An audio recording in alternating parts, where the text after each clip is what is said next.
मैं Subhash Chandra Nehru inter college मनसा छापर कुशीनगर हिंदी सहायक अध्यापक। कक्षा 9 के बच्चे रहीम के दोहे हम लोगों को पढ़ना है, जिसमें 9वां दोहा पढ़ा दिया गया है। आप 10वां देखें। कदली सीप भुजंग मुख स्वाति एक गुण तीन, जैसी संगत बैठिए तैसोई फल तीन। ये रहीम का द्वारा। अब इसके कठिन शब्दों के अर्थ देखिए। कदली माने केला, भुजंग माने सर, स्वाति माने एक नक्षत्र, तैसोई माने वैसा ही, दीन माने देता है। ठीक है, ये कठिन शब्द के अर्थ रहे। अब इसका अर्थ देखें। कवि रहीम जी कहते हैं कि जिस प्रकार स्वात नक्षत्र से गिरी सभी बूंदे एक समान गुण वाली होती हैं, लेकिन संगति के कारण उसके गुण परिवर्तित हो जाते हैं, अर्थात उसका प्रभाव अलग अलग वस्तुओं में अलग अलग होता है। जैसे कदली सीप भुजंग मुख स्वाति गुण एक तीन। जैसे केले में पड़कर, केले के पेड़ के गुफे में पड़कर यह कपूर बन जाती है, और सीप के मुख में गिरकर मोती बन जाती है, तथा सर्प के मुख में गिरकर विष बन जाती है। ठीक उसी प्रकार मनुष्य भी जिस संगति में बैठता है उसके ऊपर वैसा ही प्रभाव पड़ता है। सच ही कहा गया है कि जैसी संगति वैसा ही फल प्राप्त होता है। अब अगला 11वां दोहा देखें।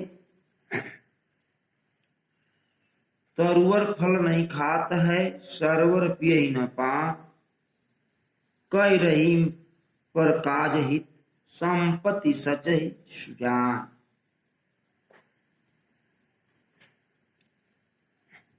अब इसमें है तरुवर माने वृक्ष, सरोवर माने तालाब, पान माने पानी, पर काज परोपकार, हित माने लाभ, संचय माने संचय करते हैं, सुजान माने सज्जन। तो इसके अर्थ देखें, संदर्भ उसी तरह रहेंगे। प्रसंग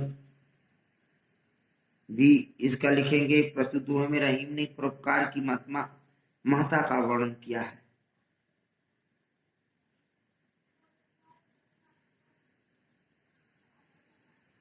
कवि रहीमदास जी कहते हैं जिस प्रकार वृक्ष अपने फल को, तरुवर फल नहीं खाते, सरोवर पी नहीं पाते। तो रहीम जी कहते हैं जिस प्रकार वृक्ष अपने फल को स्वयं नहीं खाते, तालाब अपना पानी स्वयं नहीं पीते, अर्थात वृक्ष के फल और तालाबों के जल का सेवन अन्य लोग ही करते हैं। ठीक उसी प्रकार सज्जन अथवा ज्ञानी मनुष्य अपनी संपत्ति का संचय दूसरों के लाभ अथवा परोपकार के लिए करते हैं। फिरा अर्थ अब देखे। 12वां दोहा देखे। रहीमन देखी बड़ेन को लघु न दीजिए डार, जहां काम आवे सुई का करे तरिवार। बड़े माने बड़ों को, लघु माने छोटा, डार माने फेंकना, तिरस्कृत करना, तलवार माने तलवार।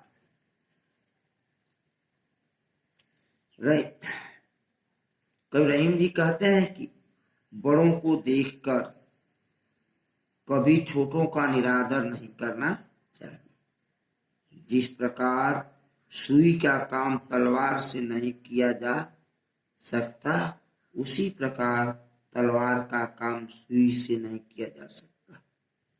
अतः कवि का तात्पर्य यह है कि छोटे और बड़े दोनों ही अपने अपने स्थान पर उपयोगी एवं महत्वपूर्ण होते हैं। ये व्याख्या है बच्चे। अब आप नीचे काव्यगत सौंदर्य हेडिंग देकर लिखेंगे। भाषा ब्रज है, शैली मुक्तक है, रस शांत है, गुण प्रसाद है और छंद क्या है? दोहा है। और अलंकार जो है इसमें